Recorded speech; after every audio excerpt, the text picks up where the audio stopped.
Now, let me share my thoughts on Cardinal George Pell's funeral and what it says about our country and the people who were there to mourn and those there to protest. This, sadly, is the day the politics of hate was normalised in this country, when protesting against and demonising someone at their funeral, screaming at his mourners.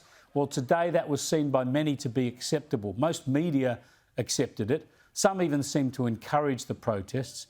Police negotiated with the protesters. In other words, they protected the church and the mourners, sure, but they facilitated the protesters as well.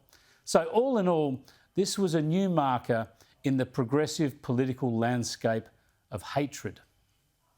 Thank you. Don't touch me. Thank you. No. You. Move them along, tell the couple to move them along. Why don't you move them along? George Pell, go to hell! George Pell, go there as well. Some protesters even played and sang AC/DC's Highway to Hell, which would be funny if it wasn't just so sick. A lot of these protesters were from the rainbow flag crowd, love is love and all of that, and normally that's fair enough.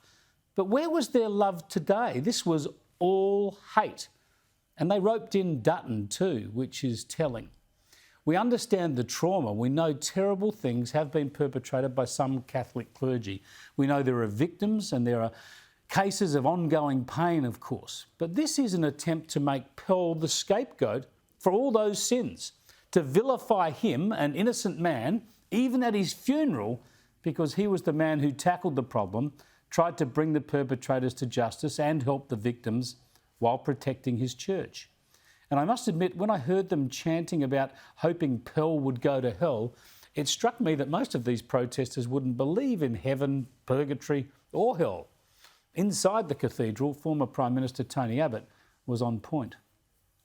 And as I heard the chant, Cardinal Pell should go to hell, I thought, aha! At least they now believe in the afterlife. Perhaps this is St. George Pell's first miracle.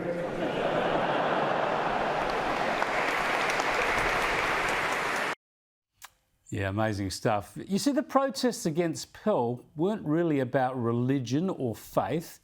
In fact, when you listened to some of the protesters, they weren't even about the abuse scandal or justice. For some, it was purely political, and Pell's greatest sin was to be a conservative. We reject Pell and everything he stood for.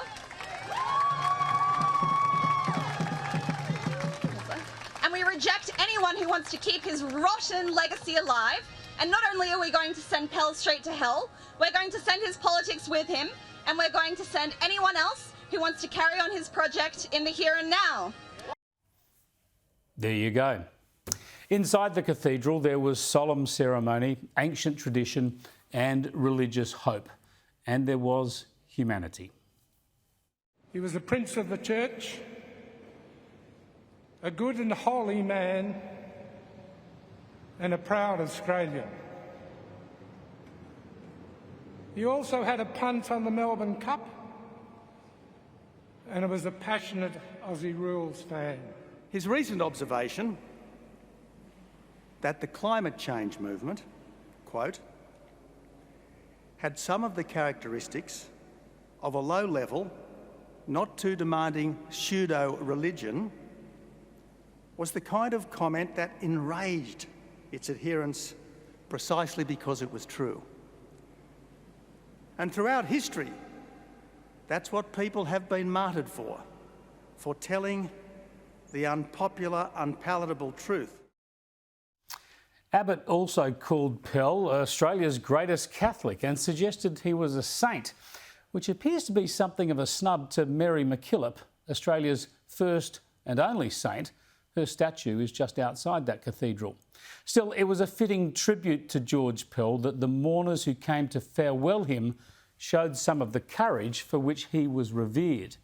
Tellingly, for instance, the New South Wales Premier and opposition leader, both Catholic, and just weeks away from an election, well, they decided it was safer to be elsewhere. The Prime Minister too was nowhere to be seen. The mourners who did attend knew they would be attacked by some critics for being there. They knew there'd be a baying crowd outside, but they turned up regardless, inspired by the departed Cardinal's example. They stood by George Pell at his final Mass, on his way to the only judgment that will matter to him.